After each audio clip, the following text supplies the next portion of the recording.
when was the distinction made? Like, Paul still identified himself as a Jew, but when was the distinction made? Like, I'm a Christian and a Jew. When? Probably in the 2nd century. It's complex, and it had to do with Jews and Jewish Christians starting to fight with one another about certain things, so that they kind of split ways. That's actually a really complicated story about how that came about. But by the middle of the 2nd century, you've got some pretty clear divisions between Christians and Jews who see themselves as opposed rather than identical to one another. Jackie? I was a bit confused. So, when he was saying these things, was it more towards the Jews or the Gentiles? For Paul, it was to the Gentiles.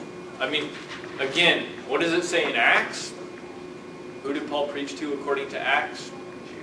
Yeah, according to Acts, he was going from synagogue to synagogue. According to Paul's letters, he was directing almost all of his preaching at Gentiles. So, if we're going to trust Paul's authentic letters, then it seems that he was directing his message to Gentiles.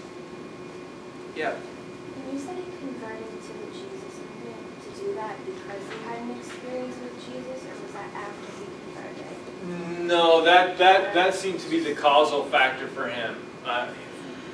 We're going to read about it when we read the letter to the Galatians. He says, I had this experience and then I knew. That's when I started, preaching the message of Jesus, blah, blah, blah.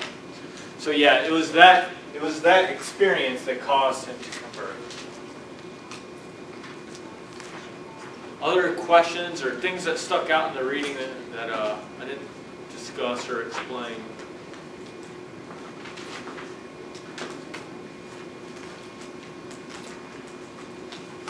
Maybe I missed it. And what was Paul's fate? The Romans got pissed off at Jesus, and they got pissed off at Paul.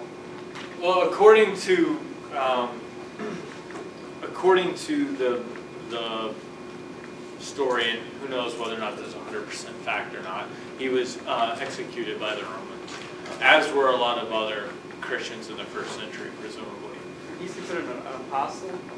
Apostle, yeah. Apostle, disciple basically means the same thing. Yeah. He was one of the apostles, though he was not one of the 12. Because again, he never claims to have met Jesus or anything like that. His first experience with Jesus was after Jesus was gone.